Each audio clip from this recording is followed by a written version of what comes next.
Criador de tudo. Então no altar, Deus lá do céu olhava a intenção do coração de quem estava sacrificando. E essa mensagem eu quero pedir para os irmãos ficar com isso na mente e abrir junto comigo aqui suas Bíblias no livro de a Carta de Paulo aos Romanos. Carta de Paulo aos Romanos, o capítulo 15.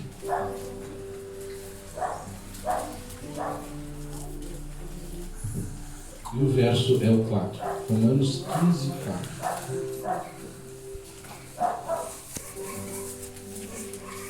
Vocês não estão achando? Bem? Romanos 15, 4 nos diz: portanto, tudo que dantes, ou seja, antigamente, foi escrito, para nosso ensino foi escrito, para que pela constância e pela consolação provenientes das Escrituras tenhamos esperança. Meus irmãos, o que Deus estava querendo nos dizer. E falando de altares, o pastor Mário falou de vários altares que foram construídos no ano passado. O pastor Nildo também nos explicou muito bem sobre altares de terra, altares de pedra, os locais de sacrifício. Hoje eu quero falar em especial sobre um altar. Esse aqui, ó, o altar da casa de Deus, o altar que ficava no templo em Jerusalém. Esse aqui na frente, fumegando ali. Só que infelizmente, meus irmãos, a mensagem sobre esse altar era um pouco negativa. Ela é um pouco negativa. Mas lembra, as coisas escritas antigamente são para nossa instrução. Então por isso eu peço que os irmãos abram comigo a sua Bíblia no livro de Lamentações, que é depois de Jeremias e antes de Ezequiel. Lamentações é um livro pequenininho da Bíblia.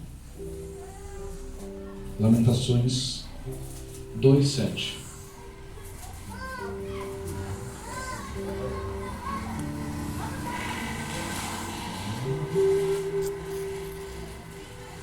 Nos diz assim: desprezou o Senhor o seu altar, detestou o seu santuário. Entregou na mão do inimigo os muros dos seus palácios, deram-se gritos na casa do Senhor, como em dia de reunião solene. Isso é muito triste, meus amados, porque esse edifício lindo e maravilhoso que foi feito para Deus, notaram que diz que Deus ele rejeitou. É como se Deus, em algum momento da adoração de Israel, Deus olhasse para o altar, olhasse para as ofertas e se virasse de costas para elas, não quisesse mais saber. Mas o que de tão grave levou a Deus rejeitar o altar? Algo tão lindo, o pastor Nildo vinha explicando, o pastor Mário vinha explicando, algo tão bonito de sacrifício, de morte. O que levou Deus virar as costas para um altar? O povo de Israel, dentre tantas coisas que fazia de errado, como idolatria, abandono, foram três faltas no povo de Israel que fez com que Deus abandonasse e rejeitasse o altar. Foi falta de comprometimento, foi falta de confiança e falta de conhecimento. E isso, meus amados, isso nos rodeia, isso está ali na rua. Essas coisas estão nos buscando. A falta de comprometimento, confiança e a falta de conhecimento estão nos buscando. Claro, obviamente, nenhum de nós tem um Deus a qual nós nos vamos nos ajoelhar dentro de casa. Nós não temos uma imagem do Deus Dagon, nós não temos nada disso dentro de casa. E talvez enganosamente pensamos, bom, desse eu aqui a gente está safo. Mas idolatria, é óbvio que não é disso que nós vamos tratar, mas idolatria envolve muito mais do que adorar uma estátua. Envolve mais coisas. E a idolatria, ela pode ser um laço.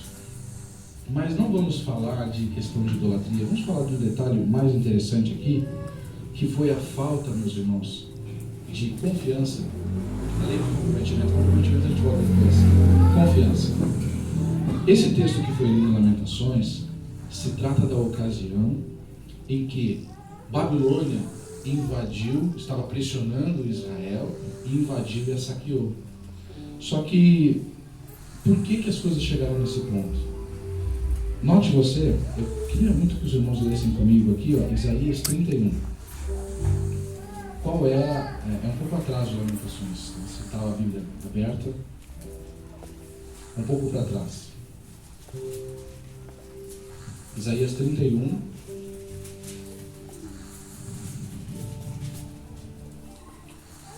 O verso 1. Só uma questão, esse fato aqui não foi durante os babilônios estarem pressionando Israel, foi durante o período dos assírios. Mas toda vez que o povo se confrontava com inimigos, olha o que o povo fazia de errado. 31.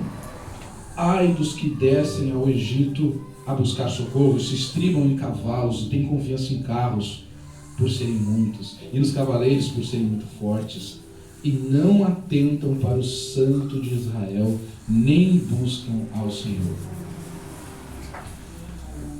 Nos momentos das batalhas, das dificuldades, das pressões, Israel, por ter desvirtuado tanto a mente e esquecido tanto do Deus deles, do Santo, eles já pensavam, o nosso Deus, Javé, ele até pode fazer alguma coisa, mas eu não sei, eu estou com medo do exército inimigo. E se prostravam a outros deuses e pediam ajuda para seres humanos. E essa falta de confiança em Deus foi o que para ele, meus irmãos, foi um tapa na cara. Imagina um povo que tinha um pacto com ele, um povo que carregava o nome dele. Na hora do aperto, em vez de dobrar o joelho e clamar a ele, eles olhavam para as carruagens do Egito, os muitos cavaleiros que o Egito tinha, e pediam socorro. Para quem nós pedimos socorro diante das nossas batalhas, diante das nossas lutas? Será que o nosso Deus, o Deus de Israel, ficou até um pouco esquecido diante de tanta correria do dia a dia, tanta coisa, tanta pressão? Às vezes a gente está com um problema aqui, outro ali, e pensando, não vou nem orar para Deus, porque eu me meti nessa sozinho, deixa quieto, né? E vai se esquecendo e vai deixando de confiar em Deus. E isso é muito grave, meus irmãos. Isso com certeza é uma coisa que pode nos levar a uma condição de ter o nosso altar, a nossa adoração rejeitada. Já pensou nisso? Eu sei que é duro, é difícil falar isso, porque o primeiro louvor dizia assim, vim para adorar-te, vim para prostrar-me. É isso, a gente veio hoje para acender o fogo e doar para Deus. Mas a pregação de hoje, os textos, eles falam sobre outra música que nem existe, eu vou para adorar-te, eu vou te adorando, continuar isso em casa, no dia a dia, para que as nossas ofertas sejam aceitas diariamente por Deus. Confiança em Deus, devemos confiar diariamente nele. Outra coisa, meus irmãos, a respeito de confiar e comprometer. O resultado foi esse. Exílio, o povo foi tirado de sua terra, foi tirado de sua casa, a sua cidade queimou. O final da história, como eu disse no início, é trágico, é ruim, é algo que geralmente nós não gostamos de estar falando em coisas ruins, na verdade, mas precisa, né? Nós precisamos nos atentar para as coisas do passado, como o apóstolo Paulo disse, que essas coisas nos ensinam, e essas coisas nos rodeiam. E falando em confiança, essa história, depois a gente vai entender como que isso se alinha com o altar. Essa história as crianças conhecem, todos, a maioria aqui já conhece também, a respeito de confiança. Meus amados, Davi era um moleque, era um menininho. Ele era pequeno, ele era franzino. Um caminho muito mais fácil, muito mais curto para chegar a Canaã. Mas Deus escolheu outro caminho, porque talvez eles teriam que enfrentar essa gente aqui, que era terrível. Então Deus poupou. Então imagina a situação. O cenário de guerra era horrível, mas a história a gente conhece de cor e salteado. Ele juntou as pedrinhas dele lá, sem medo nenhum, e derrubou o gigante, não é verdade? E aí a gente diz, aleluia, glória a Deus, que maravilha, ok. Só que, note o detalhe. Quem é que lembra dessa história? Muitos anos se passaram, aquele menininho agora era um rei, era um homem de respeito, tinha os seus poderosos que lutavam com ele, por ele. Os vizinhos temiam a Davi. O cenário dessa guerra que ele teve aqui houve uma guerra. O cenário que ele teve nessa guerra era tranquilo, meus irmãos. Imagine imagina, dava para ouvir os passarinhos cantar, não tinha nenhum guerreiro olhando com cara de louco para ele, batendo espada e escudo, não tinha nada. Davi estava em paz. Para quem talvez não lembre da situação, a gente vai ler. Vamos ler que história é essa. Vamos no 2 Samuel, quando os irmãos abriram suas Bíblias comigo.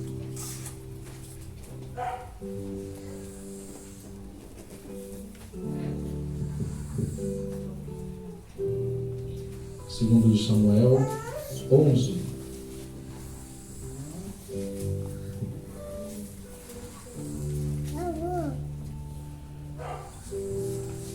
Verso 1 e 2. Que diz assim: Tendo decorrido um ano no tempo em que os reis saem à guerra, Davi enviou Joabe com eles e os seus servos e todo Israel. E eles destruíram os amonitas e sitiaram Rabá. Porém Davi ficou em Jerusalém. Ora, aconteceu que numa tarde Davi se levantou de seu leito e se pôs a passear no terraço da casa real. E do terraço viu uma mulher que estava se lavando, e esta mulher era muito formosa à vista. A gente sabe daqui para frente o que aconteceu. Nessa batalha que Davi teve, aqui, a mentezinha dele, o coraçãozinho dele de carne, foi muito mais poderoso do que um gigante espumando e batendo no escudo com mais não sei quantos mil soldados lá atrás. E ele perdeu a batalha. Então, irmãos, a grande verdade que nós tiramos daqui é que não interessa o tamanho da batalha, o ambiente onde esteja acontecendo a sua batalha. O que interessa é aonde está o teu coração nesse momento. O coração de Davi, no momento da batalha com o gigante, estava totalmente em Deus. Estava preso em Deus. E não tinha medo de nada, nem de morrer. Aqui já não.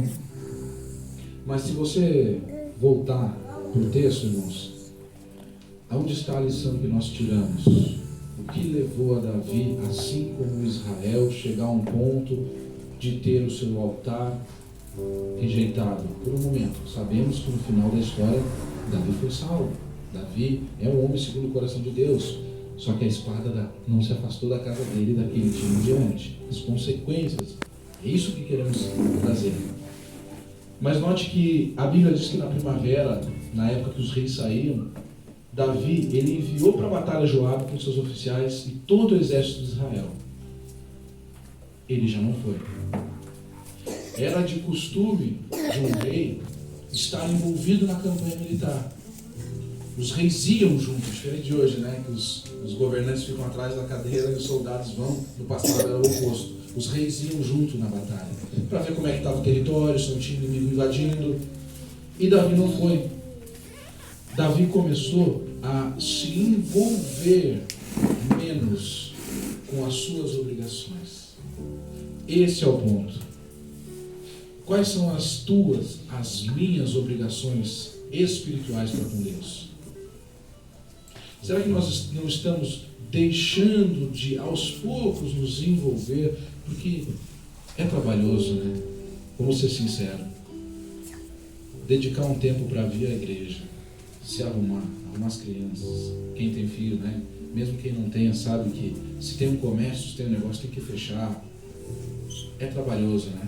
Então, às vezes, os problemas fazem com que a gente acabe deixando de se envolver. E foi mais além. No 2 diz, uma tarde, Davi levantou-se da cama e foi passear. Falou tudo já, né? Tarde. Mostra que o envolvimento de Davi era tão pequeno que nem os afazeres normais já estavam assim importando tanto. Davi já estava assim, ó, em sentido espiritual, tá? Davi já estava meio devagar, já estava enfadado, cansadão, já batalhou bastante. Poxa, se você der uma lida na história, olha o que Davi já carrega para estar aqui, só Deus sabe. Então, muito provavelmente, meu amado, você às vezes está cansado, você está esgotado e acaba com o tempo se desinteressando das atividades espirituais, se desligando delas. Isso pode acontecer. Mas o recado para nós hoje é esse, meus irmãos. Se nós acabarmos nos desligando, nos desinteressando, deixando de ficar envolvido com as coisas de Deus, é como se nós estivéssemos deixando bem claro diante de Deus: meu pai, o meu fim pode ser igual ao de Davi, mas eu não ligo muito. Complicado isso, né? Porque Davi continuou servindo a Deus. Velha história, a espada não se afastou da casa dele.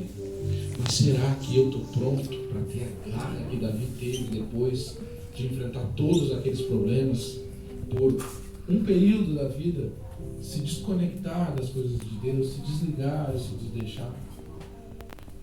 Talvez eu não tenha essa mesma força que Davi. É muito provável.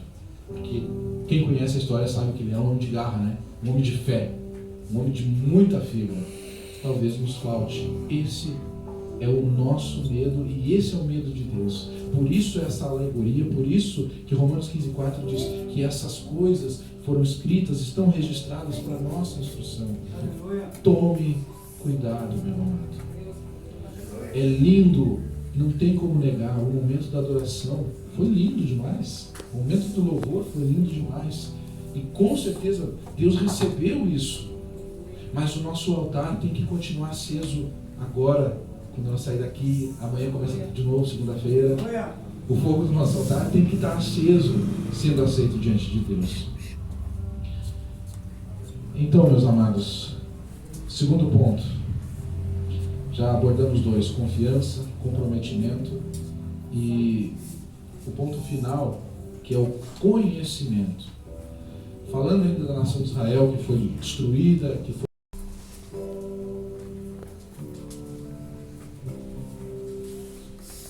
que diz assim: os teus profetas viram para ti visões falsas e insensatas, e não manifestaram tua iniquidade para te desviares do cativeiro, mas viram para ti profecias vãs e coisas que te levaram ao exílio.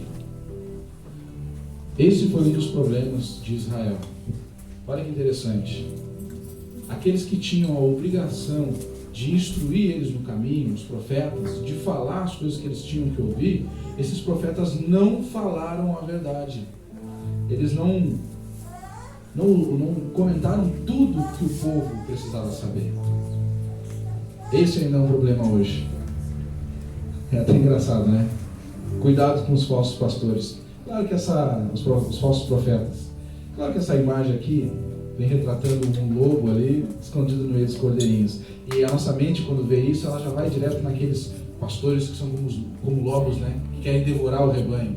E às vezes a nossa mente arremete a pessoas que querem extorquir o povo, levar dinheiro, se beneficiar através das ovelhinhas, né? Isso infelizmente acontece. Mas não é só esse o detalhe. Quando eu estava preparando a matéria e pensando no povo de Israel, eu lembrei de um detalhe. Às vezes a gente vai lá no camelô, né? A gente entra no camelô, vai caminhando pelos corredores, e como é difícil, né? Você passar sem ser abordado. Por favor, uma ajudinha, moço, quer alguma coisa? Um capa de celular, CD, DVD, alguma coisa, né? A gente começa a ser abordado. E pela nossa educação, como é difícil a gente dizer: não quero nada. Já falei que não quero. Não, a gente não consegue, né? A gente baixa a cabeça, cumprimenta, né? Às vezes só de quando falou uma coisa, a máscara ajuda. Porque a gente fica meio sem jeito de dizer para a pessoa que não quer ir ponto final.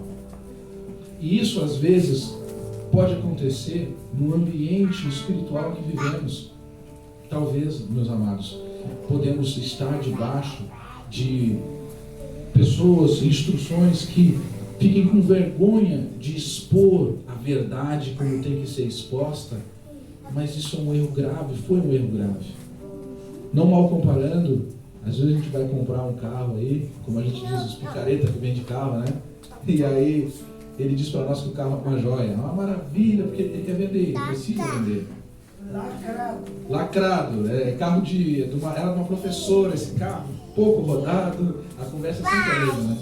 mas o carro de fato tem um problema. Mas note que na hora de comentar o problema, ele diz, às vezes de manhã é meio manhoso para pegar, mas depois que pega é uma maravilha. Aí tu vai viajar com o carro lá no meio da BR, apaga, não pega nunca mais. Bota no guincho, traz para casa, descobre que o problema era gigante, é um carro importado, então talvez nem cabe no teu bolso agora consertar. Se tornou um problemão, uma coisa que no momento foi levado de forma leviana, pela ânsia de te vender aquele carro. E hoje, pela ânsia de ter pessoas, muitas pessoas, muita gente, às vezes o pecado, às vezes as coisas graves que levam ao exílio são consideradas como, tem um probleminha assim, pequenininho, mas não dá bola. O resto, viajando, esse carro é uma maravilha. Entendeu? Como pode acontecer? Depois que voa, só vai.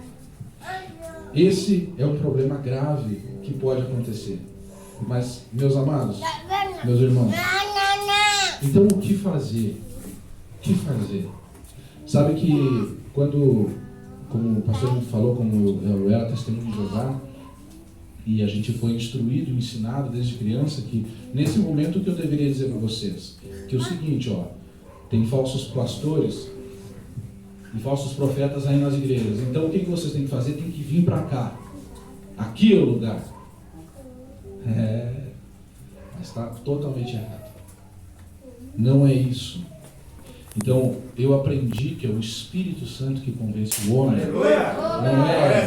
Não é a conversa, não é a sabedoria, não é abrir texto bíblico aqui, texto bíblico ali. Então entenda, essa mensagem não está dizendo para você que está nos visitando que abandona a tua igreja e vem congregar no Vale da Bênção. Negativo.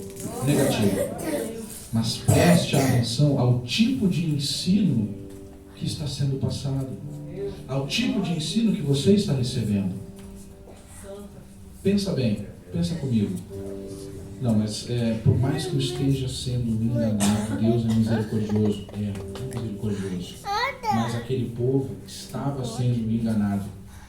Pastor? Daniel foi para o exílio e era tudo feito com Deus. Então, a possibilidade de irmos para o exílio espiritual é grande, meu amado. De passar um deserto gigante por ser enganado é grande, existe, é real. Por isso essa instrução. Devemos examinar. E aí, às vezes acontece o seguinte, agora vem o ponto, mas como eu vou saber? O cara fala tão bem lá, né? Que jeito? Às vezes a gente está passando por um problema grande na vida, por seja um problema conjugal, um problema gigante. Aí eu vou lá e peço para o pastor Nildo, vai lá em casa e ora por mim, pela minha família, por favor, amém? Amém. O pastor Nildo vai, ele ora, ele me dá conselhos de como eu devo agir e eu, de fato, vou acatar aqueles conselhos. Se eu não acatar, eu tirei o tempo dele, não é verdade? Agora imagina se a gente tivesse a oportunidade de pedir para Jesus, o próprio Senhor Jesus, orar por mim a respeito desse assunto. E isso já aconteceu. O Senhor Jesus, em João 17, ele orou exatamente sobre isso que nós estamos falando, sobre a tua vida. Vamos ver, João 17.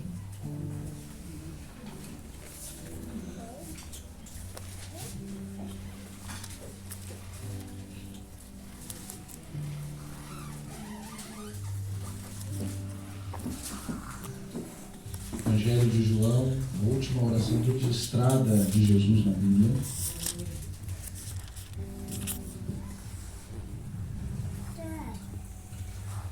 João 17, o 17, é bem curtinho. Diz assim, entre tantas coisas que ele pede para o Pai, tá? Ele pede o seguinte: santifica-os na verdade. A tua palavra é a verdade. Santificar. O que é uma coisa santa? Santificar, separar. Se você tem vários pratos na sua casa, mas um por uso especial, você santifica, separa. Então, separados da onde? Do mundo. Como? Por meio do quê? Da palavra. Que verdade, que palavra? A Bíblia. Santifica-os por meio da verdade, a tua palavra. Nós não carregamos embaixo do braço com todo orgulho, dizendo que é a palavra de Deus. Amém. Então, se Jesus já pediu ao Pai para que nós sejamos separados do mundo, do sistema, sejamos separados de falsos ensinos por meio da verdade, meus amados, não nos resta mais nada a não ser estudarmos a palavra de Deus com oração, com fé, com súplica, com a direção do Espírito Santo. Essa é a verdade. Como está agora o meu estudo pessoal da palavra de Deus?